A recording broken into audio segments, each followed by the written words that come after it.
Okay.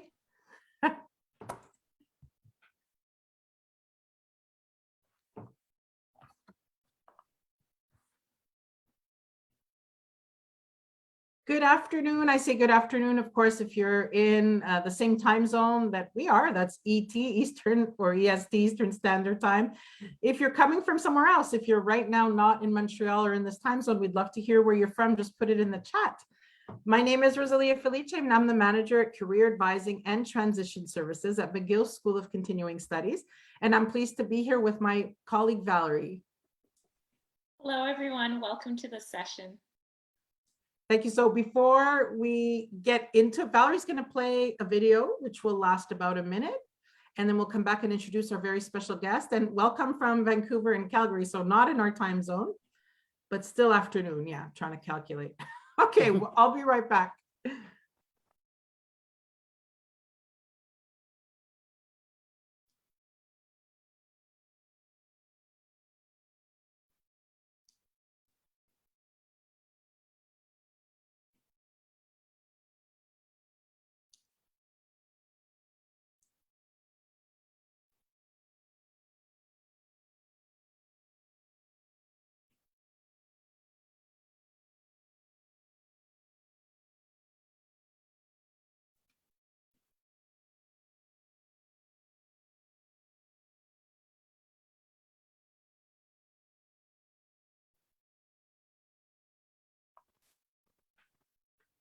Thank you, everyone. So if this wasn't your first, oh, that's right. Thank you, Vancouver. It is morning. That's right. If this isn't your first Power Skills event, then you've already seen this video. It is a land acknowledgement video, as I'm sure you know.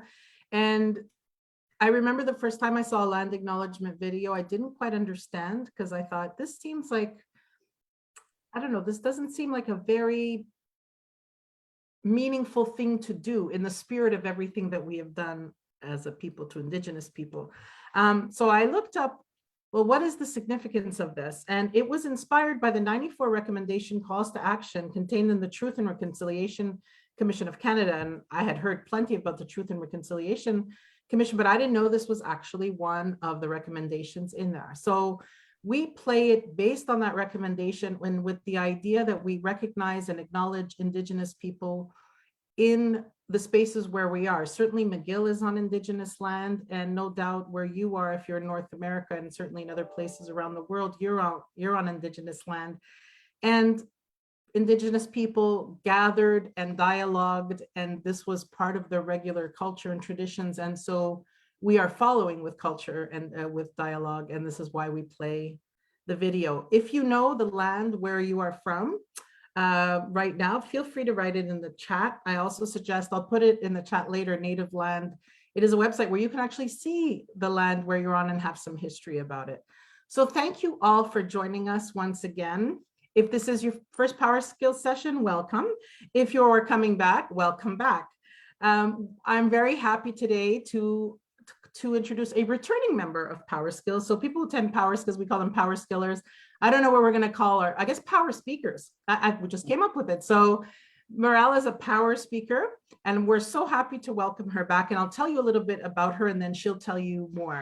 And you'll get to know her certainly in the next hour. So she's an educator and trainer who taught in different universities in Lebanon. She was also a high school principal here in Canada. She worked as a project manager and corporate trainer at the Lester B. Pearson School Board, which if you're from Montreal, you're surely familiar with. And right now she's working in the field of international education at Concordia as coordinator of short-term programs at Concordia University. And the thing is, as you know, with the pandemic, that has certainly changed a lot of things because these short-term programs were international initiatives. And I like what she says here, so I'm going to quote her. "The idea of teaching, facilitating, and coaching people has been my passion in my entire career path." So everyone, let's please warmly welcome Maral Abajian. Thank you, Rosalia. Good morning, good afternoon. Hello to everyone who has joined this session. I'm really happy and delighted to be with you. As Rosalia mentioned earlier, I've been all throughout my career in the field of education. And actually, from the topic or the title that you would see, it's the journey towards change. Recently, I got the change management certificate. It was one of the most interesting course that I have attended at Concordia University. And this was the thing that gave me the incentive in order to present based on the situation that we're passing all through to the pandemic nowadays, and try to relate it to our mindsets in order to be able to acquire and understand why change management in organizations, and at the same time, our mindsets.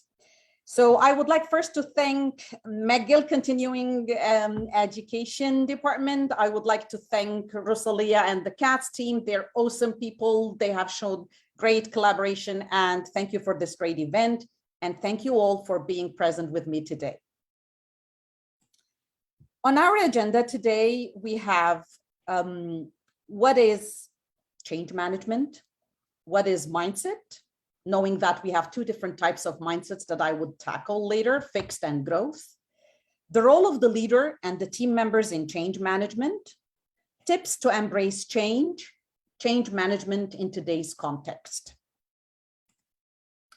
What is change management?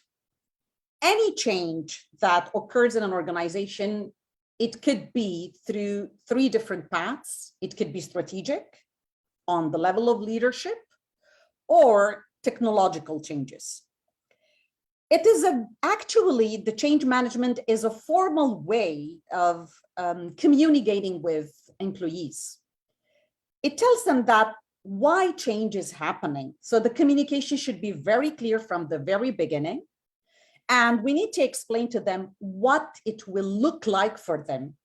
And at the same time, how it will ultimately benefit them in the end. They need to understand we cannot just bring the change to the organization and tell them this is it. You need to implement what we're asking you. Keeping the employees informed from the very beginning, it helps the transition of the change smooth, and it would shorten the time in achieving the goals or the objectives.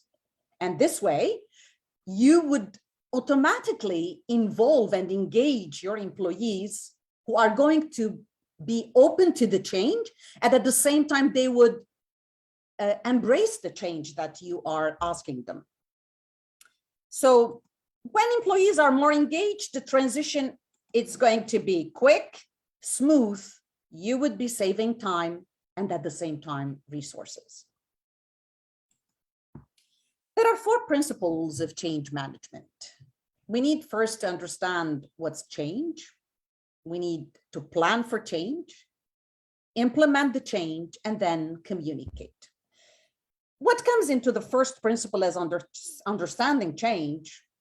To successfully promote that benefits of change, I as a leader, I need to understand by myself first before even communicating. And I need to raise the following questions and say, why do I need to change? What are the key objectives for the change which is being asked from me?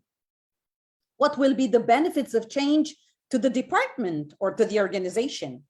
And how it will impact people positively? We need to have our buy-ins. How it will affect the way people work? Because at the end, I need to have a successful achievement.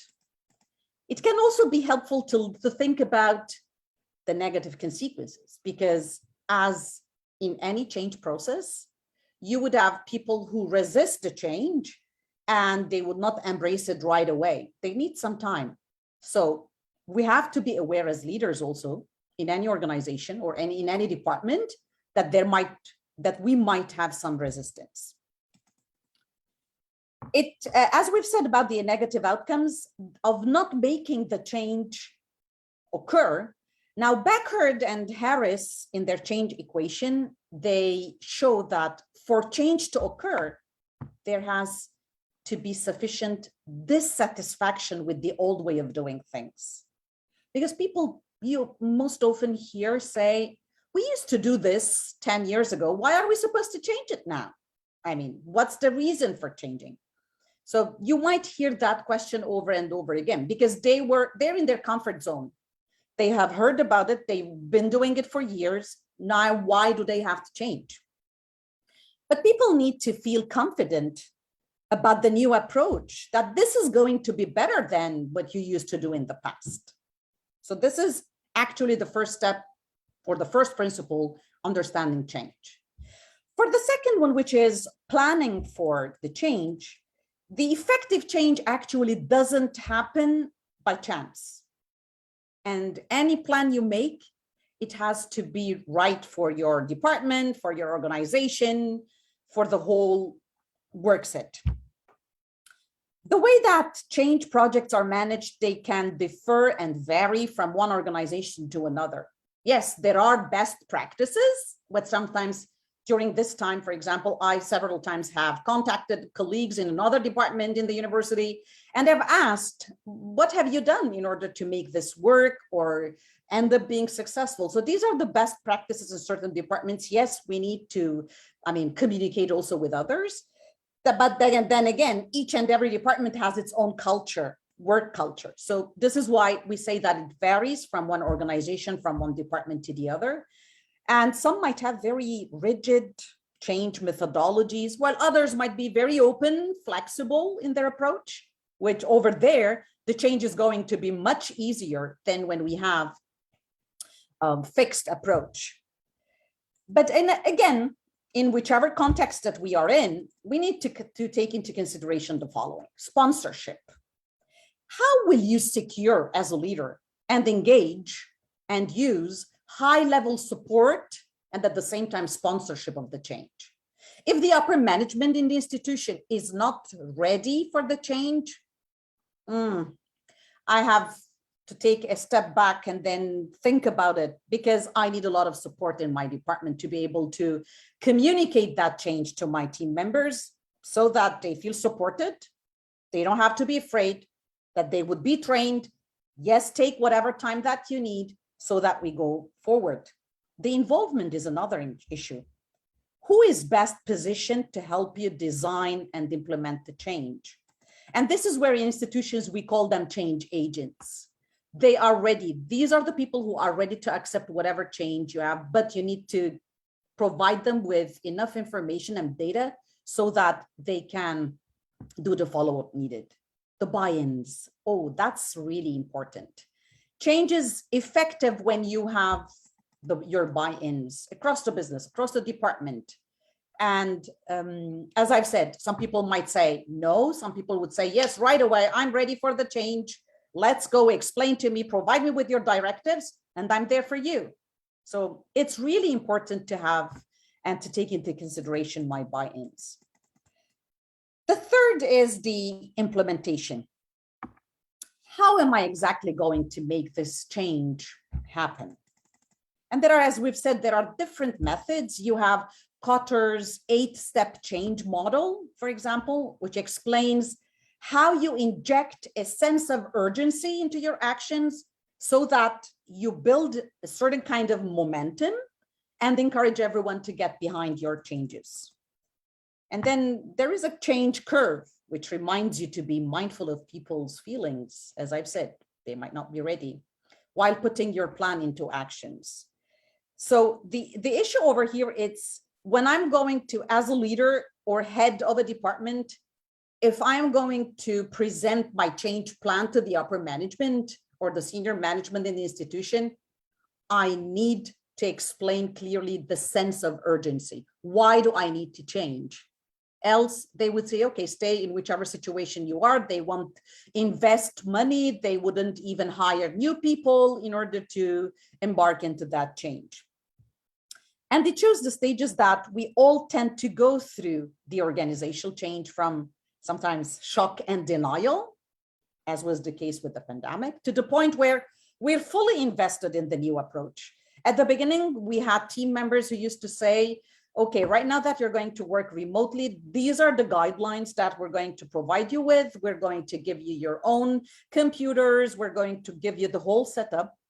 There were still people who would say, no, I prefer to be in the office, while others would say, oh, but I'm not really familiar with Teams. I'm not familiar with Zoom. I don't know what to do. So over here, the approach would be investing, being ready to help, to support, to coach, so that you have your buy-ins.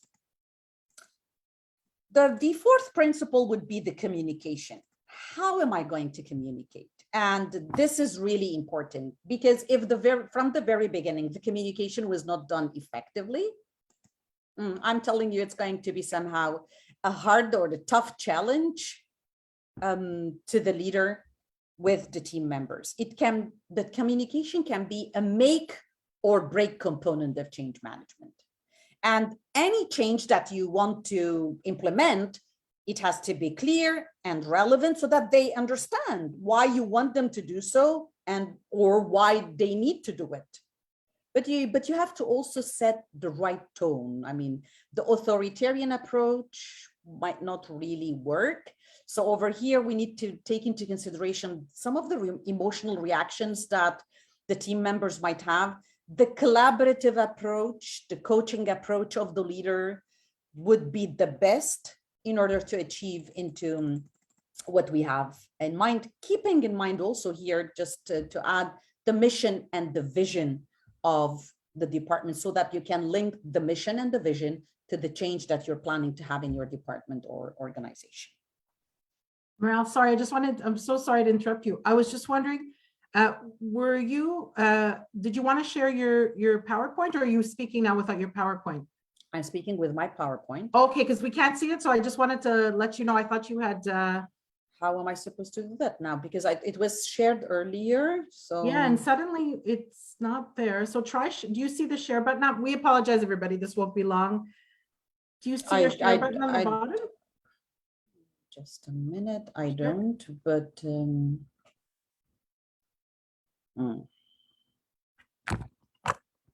Nope. Very strange. Okay, so what we'll do, so excuse me, everyone, maybe this is the time for you to ask questions. And Maral, if you can send me your presentation, if you can email it to me, then I will share my screen. Okay. Does that sound okay? I need to go out of this, and then I'll try to fix things. I mean, it would take some time, Rosalia. Yeah, well, it's up to you. I mean, I think it's clear, and it doesn't. What if we send the slides after the fact and you continue speaking now? Yeah, even I can't see you. This is another thing. Like, I can't see the participants. I can't see anybody. So I'm just saying I can hear you guys, but I can't, I can hear you, but I can't see the participants. I can't see. That's very strange. Okay, yeah. do you see your view button up on top? Nothing. If you hover. Okay, so Maral, I suggest you continue, and then you send me your slides, and I will send it to everyone on the registration list. But that being said, does anybody have any questions so far? And please let us know if it's clear. So I got a thumbs up. Okay, Maral, I think it's clear.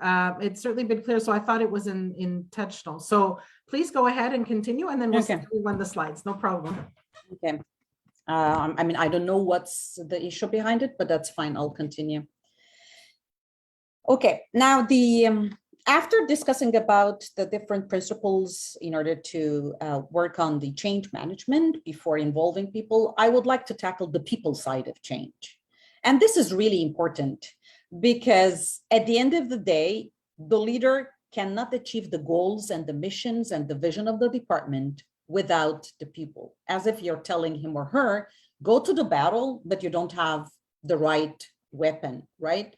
So this is why I chose to take the people side of change. So the people side of change, it's creating a new organization, designing new work processes, and implementing new technologies may never ever see their full potential if you don't bring your people along into that. So what I tried to do here is understanding the people perspective of change, the people side of change. I would like to now talk about mindsets and try to relate what I have explained earlier to the mindsets of the employees. What are mindsets? And I'm sure some of you have already a good idea about two different types of mindsets, which are considered to be beliefs, and they are only in our minds, okay? And we are able to change our minds, so we can choose the mindset that would help us achieve our goals in life. If we want things to happen, we need to change certain mindsets and embrace that change, especially if the change is drastic. For example, moving from one country to another as the immigrants, for example, if I can give that example, or from one province to another, from one workplace to another. It is really essential to shift our mindset and change our behavior if we want to grow as a person in any institution or in any country. So this is where, I mean, this is here, the photo is really important for the participants to know, where I have shown two different people standing. One is talking about the growth mindset. The other one is talking about the fixed mindset. And people with fixed mindset believe that their traits are just givens and they have a certain amount of brains and talent and nothing can change that. If they have a lot, they're all set, they're all good. But if they don't, So people in this mindset, they worry about their traits, how adequate they are. They have something to themselves and to others. On the other hand, people with growth mindset, they see their qualities as things that can be developed through their dedication and effort. Sure, I'm sure they're happy, they're brainy or talented, but for them, that's just the starting point. They understand that no one has ever accomplished great things. Like, for example, Mozart or Darwin or Michael Jordan. They had put a lot of effort along the years. And for sure, without their passion, practice, and learning, they wouldn't have been in a place where they are today or they've been in the past. So the key to changing your mindset, it's self-awareness. This is actually the main important thing, because you need to be able to identify the situation, which is triggering a fixed mindset, and observe. You take a step back and then you observe and you say, okay, when you're falling into it, why is this happening? What am I supposed to do? And what are some of the solutions? Now, here I have sets of questions, and it's a real pity that I'm not able to share it. Rosalia, you're not able to see, huh? Because right now I need the participation of the attendees with few questions.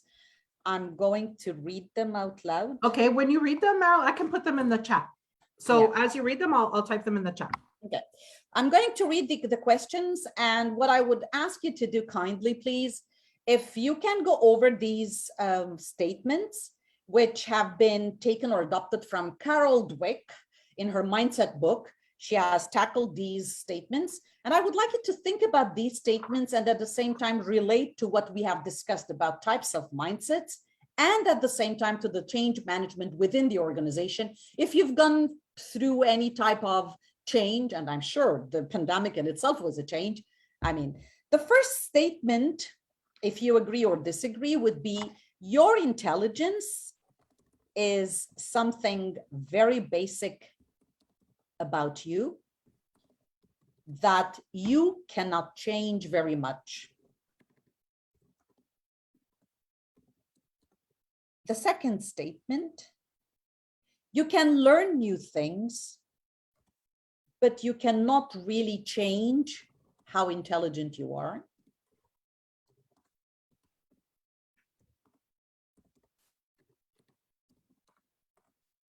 The third, no matter how much intelligence you have, you can always change it quite a bit.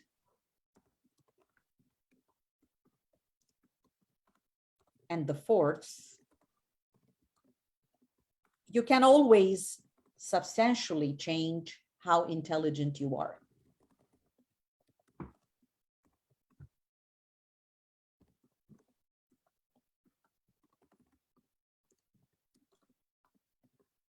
I would say, let us give ourselves 5 to 6 minutes to think, and then whoever is ready to share relating to what we have explained about types of mindsets and the change management, and you can raise your hands, open your mics, and share with us.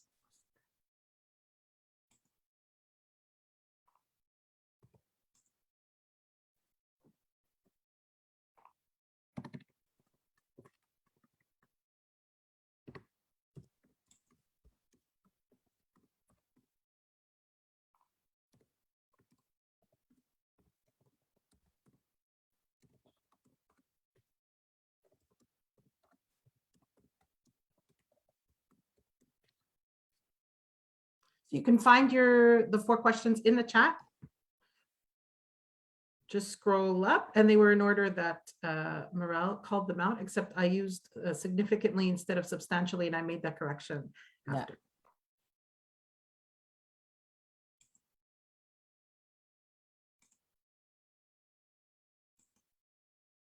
Are you able now? I tried to bring some changes, Rosalie. Yes, Maral, we see it now. Okay, good. And again, We see it, Maral. good.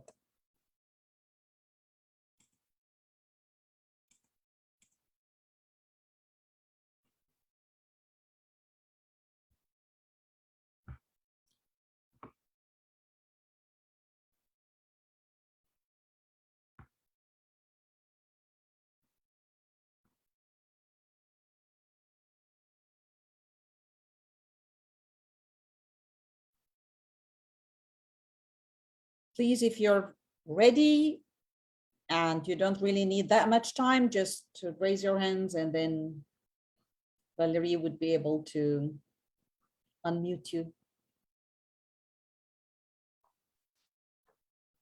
Yeah, you can actually unmute yourself as well. We muted you upon entry, but you are free to unmute yourself as well. Would anybody like to go first? So somebody actually said in the chat, Maral, that the last one, Valerie said the last one. I agree with the last one. And Nicole also said the last one. So we have 2 for the last one. Okay. I would say the second to last one. Mhm. Now, actually here, if you just go over the statements, you would see that the questions which reflect growth mindset are mostly the statements actually third and fourth. They are points that they lead into growth mindset. The first and the second, they move forward on the quantum more into the fixed mindset. So I would advise you to be going into the third and fourth if you're going to look into it. But I would have really appreciated if you have gone into your organizations, your departments, or any change through, and you would be able to discuss that, or I can continue with my presentation. Any contributions in that sense? So for anyone who may have, and it's funny, Fine. if I look at it from, if you look at it, and I like that you suggested that, Mara, if you look at it from things you've experienced, I may not have chosen the same one. Does anybody have any comments on that? And feel free to raise your hand or to just speak. I think it's a Friday afternoon. Yeah, thing, Mara, I you think have so. all the Okay, powers okay, that's fine. I mean, we can continue with our presentation. Now, we have to come into the tips how to embrace change. And this is really important because once we have the tips needed, then we would say, okay, I'm ready right now to accept the change that is going to be asked from me as a team member. Any change needs to have a certain kind of event, your response towards that event, and it would lead into an outcome. It is your response to any event and not the event itself that would determine the outcome of your experience or the result. You can't change the events. They're happening, they're occurring, like as was the pandemic. Nobody was expecting, right? I mean, I cannot control, it's beyond my control. But what I can control is actually how I react toward that event. And this is why we call them outside our control. Believing in yourself and creating a positive outcome. It needs a lot of effort, but it's an approach that you can take. And once you try, you would say, okay, now I was able to do so in the past. Why am I not able to do right now? So believing that it's possible to create positive outcomes, no matter what the change is happening around you, your mind is really a powerful instrument. When you learn how to properly use it, then you can create anything and everything you want. And the first step is to choose to believe that what you want is possible. Yes, I can. That approach, yes, I can. Yes, I will. Rather than saying, no, it's difficult. Am I able to do so? Can I? And we start giving ourselves tons of excuses, right? But when I say I can and I want to, it happens. The third one is the power of acting as the new you. And here, if you're able to see my screen where I have the word or the pronoun you capitalized, I would like to emphasize on that, because each and every one of us in our career paths, in our education, in our lives, yes, sometimes we have created ourselves newly. And this is why the new you would make an impact in one way or another in whichever context that you are. So see yourself as already being that kind of person who can successfully adapt to any kind of change, and then start showing up to the world confidently as the new person. How you walk, how you talk, how you dress, the thoughts, the way you elaborate your ideas, the way you interact with people, this is the new you. So once you believe in yourself with that strong self-esteem, you present the new you. Sometimes we have come across people saying, oh, I've never known Maral, for example, like that. Yeah, because she worked on herself, let us say, or he worked on himself in order to attain that kind of change. So believe in yourselves, think positively, and create the new you. Maral, I have a question. Yeah. Sorry to interrupt. I know you want a question, but I'm just curious if this talk comes from something you've experienced and gone through. Is this the reason that you're passionate about this? Actually, what I'm passionate about is, yeah, leaving an impact. And in order to be able to leave an impact, yes, in certain situations, I have tried to change who I was. And I said to myself, for a specific situation, I need to take another route so that I can leave that kind of impact.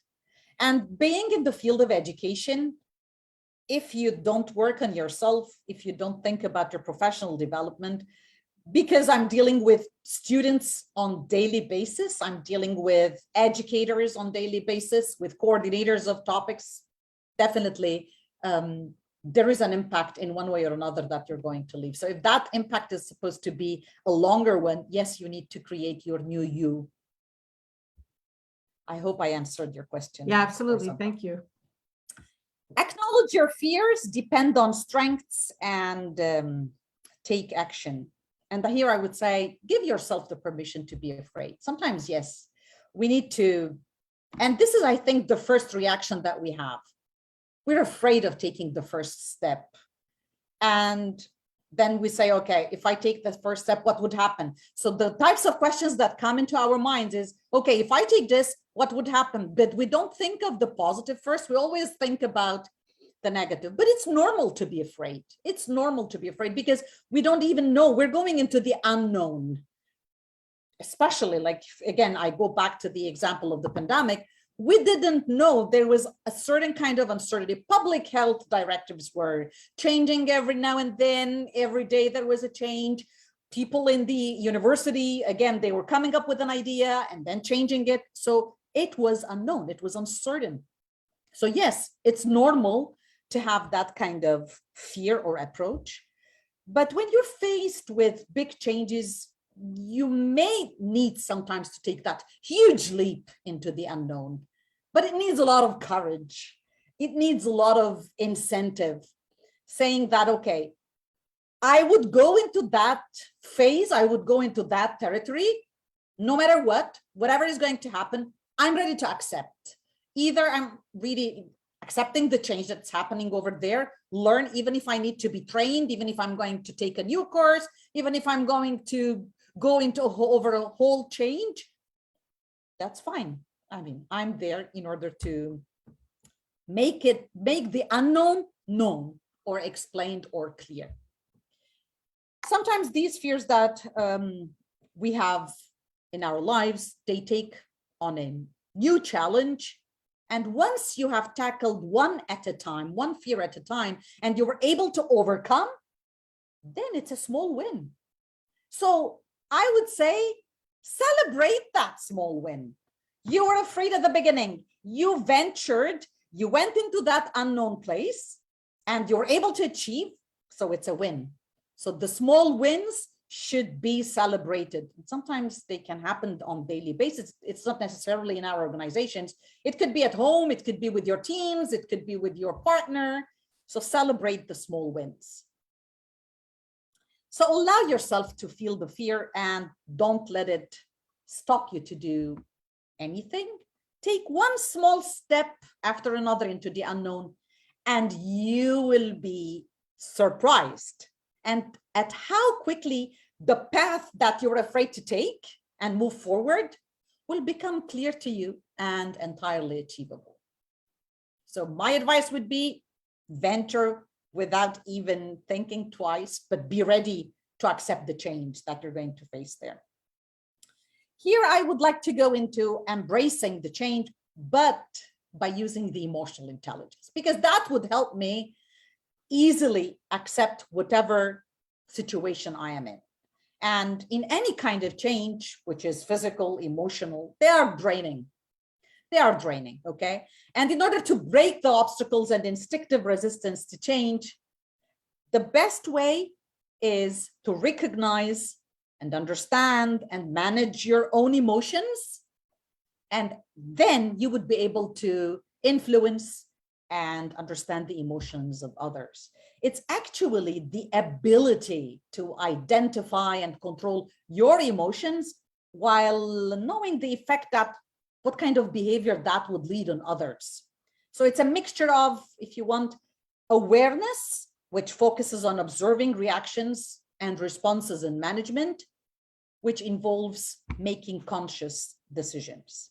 And I would say self-awareness, social awareness, social management, all of these would help you move forward and understand by using emotional intelligence. Change management now as a process. Now, the earlier part that I explained, I tried to relate change management definition into the people side. Now it's as the process. The process of change management, it enables practitioners, experts in the field within the department or organization to move on it, to change the scale or to move from one side of the work or the project they're doing and manage the activities accordingly. The Prosci methodology, which is one of the best known types of change management nowadays, it includes a robust research-based, which is called the Prosci 3-phase process. And I hope you're able to see the presentation here and the photo. Yes. The first phase in the Prosci methodology, it's to prepare for the approach. What are we trying to achieve? Who has to do the job differently and why? What will it take to achieve success? So it's define success, define impact, define the approach. In the second phase in Prosci methodology, it's manage the change. In other words, we will ask, and we will answer definitely, what will we do to prepare, support, and engage each and every member? How are we going to do it? What adjustments do we need to make in order to embark everybody, in order to engage everybody in the team? So it's plan and act, track performance, and adapt the actions. And during the third phase of the change management, which would be the outcome. Now, where we are we done? Do we need to add or modify? Do we need to delete certain aspects or activities that we've taken into consideration? What is needed to ensure that this change persists for a period of time? Who will assume the ownership and sustain? Because now we have reached into a phase where, yes, we have put a lot of effort. The change is not going to be in a day or two, the plan that we've put, but at the end, we need to make sure that it's a sustainable plan that we have. So we need to review our performance, activate sustainment, and transfer ownership. Effectively managing change requires two perspectives, an individual perspective and at the same time, organizational perspective. And as we've discussed earlier, the individual perspective is to understand how people experience change. And here, Prosci's ATCAR model describes successful change when an individual has first awareness, desire, knowledge, ability, and reinforcement. So these would actually be the, for the acronym, they would stand for the acronym ATCAR, Prosci's ATCAR. So each and every individual in the team should be aware, should have some kind of desire, knowledge about the change, ability to change, and reinforcement. And if an individual gets stuck on building block and cannot move forward and progress through the model, the change, I'm telling you, it's going to be somehow difficult for everybody, because team members would feel, okay, why the other person stopped, did not move forward, and presented invalid excuse that I'm not aware, I don't want to, and therefore, whatever he or she was supposed to work, that part of job is going to be more added on their already existing duties that they have. So this would create some kind of reluctance also from the other team members.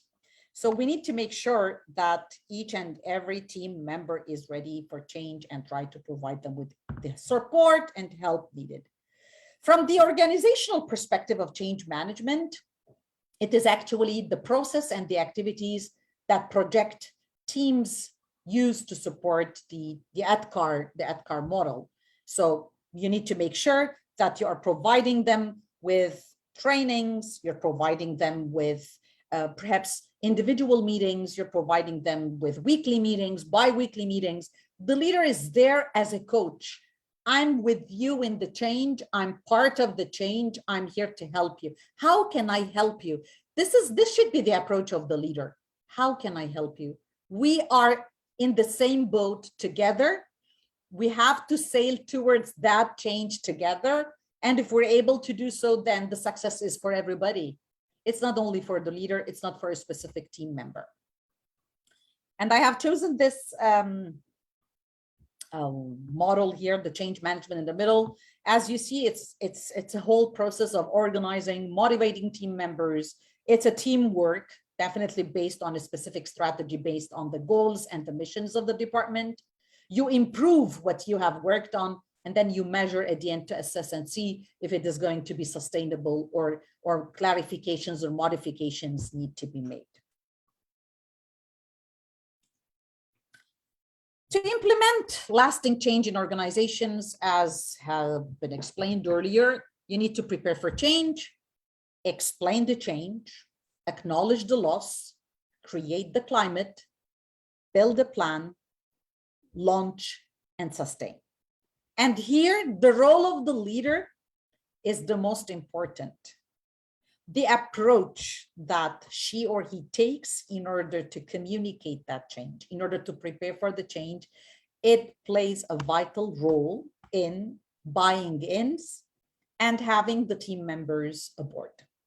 So they have to prepare for change, and knowing that the whole world is changing, there are different ways, there are different methodologies that the leader, he or she himself, should be aware of, knowledgeable enough in order to be able to communicate. And we need to have that open mind approach, which sometimes it's difficult to find, but at the end, this is the target. Not a fixed mindset, it's the growth mindset that helps to move forward and bring the change that you're having in mind.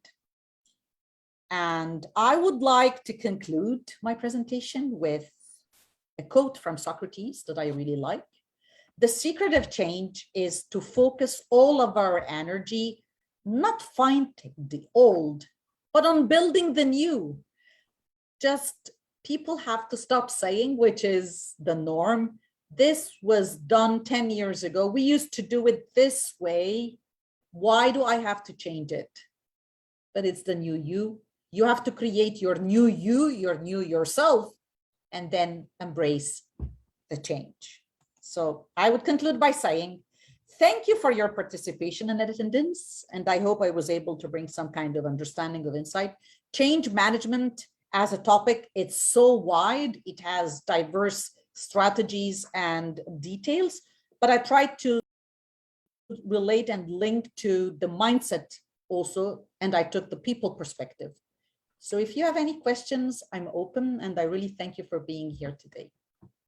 Thank you, Maral. I really appreciated this presentation and your obvious passion for it. And I like the way you did it in the two, individual versus organization. And I'm sure a lot of people here, myself included, have been in organizations where the change went ahead without creating the communication and the planning to get the buy-in. And it's so interesting because everything you talk about leads me, it's a good metaphor for medicine in terms of prevention. Exactly. Is better than trying to fix it after the fact. So if you prepare before, even though it seems like more work, it's going to save you work in the long run. I mean, that's certainly the message that I got. And I've certainly seen this implemented without communication, and it's just so chaotic. I was wondering, Maral, can you go back to your screen about the growth mindset? Because when we didn't have a chance to see it, just because I've seen different versions of that, and I'm sure people would like to see that. Yeah, this was the, I'm not sure if it's, can you see it now, Rosalia? Yeah, absolutely. Yeah, it's the growth mindset versus fixed mindset, where the people with growth mindset, they would say, I can learn anything I want to, while the fixed mindset person would say, I'm either good at it or I'm not. Always there is this kind of hesitation, right?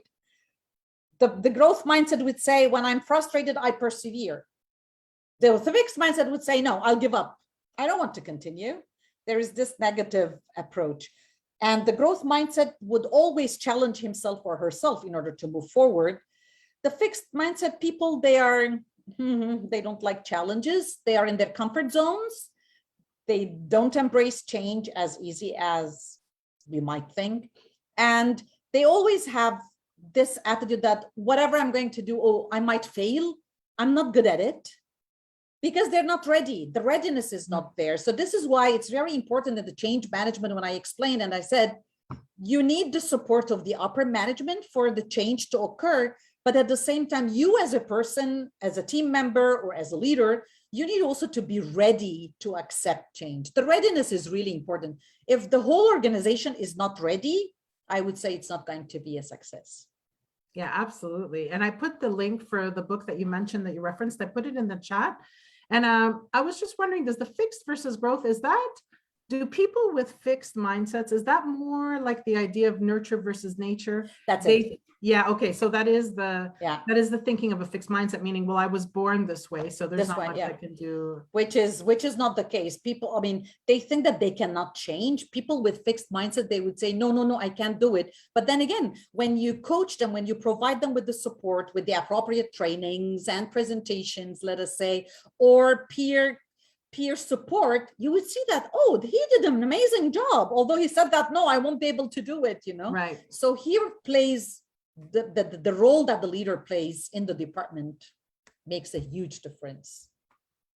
Yeah, and it's funny, I think we're seeing more of an approach that does pay attention to the individuals, but still in some places, we certainly see that doesn't happen, even if this mistake has happened before. So it's like there's a reticence to that. And if the leader has a fixed mindset, I could see how that happens, or doesn't think of the things. I'm telling you, yeah, I agree with you, Rosalia. If the leader has a fixed mindset, it would be, and the change is asked by the institution or by the organization, it wouldn't be a smooth kind of transition, because first the leader has to accept and understand the change in order to be able to communicate clearly to the team members. Yeah, absolutely. I mean, else it would be so difficult for everybody. Yeah, absolutely. Thank you. And does anyone have any questions, comments, observations? And you can either raise your hand or put it in the chat and I can read them. Either one works. Okay, so there are no questions, Maral. I know that you were, even though you had no slides at the beginning, you were exceptionally clear. So your methodology was very easy to understand, and your transitions and linking the ideas together were wonderful. I think this is a wonderful presentation. Anytime you have a change, and I would say this is even good for small changes, not just organizational changes, like you were mentioning, and they don't have to be on the professional context only. So I hope that everyone who's listening and who will listen to this in the future uses this and remembers that it's not just the organization that needs to change, it's what you have to do first for the preparation. And that'll probably save you a lot of headaches and resources, as you said, at the end of the day. So thank you, Maral. I want to thank you again. Anna, did you have any questions, or you wanted to say thank you? I see you said thank you. So at the end of the day, Maral, thank you so much for being here and for sharing this on change management. I think as we've all gone through an extreme period of change, as you said, it's something to think about. And it looks like we're going to go through a lot more change before this is over. So I think this is going to be very useful for people now and down the road. So thank you so much for being here, our power speaker at Power Skills. We look forward to having you at the next Power Skills.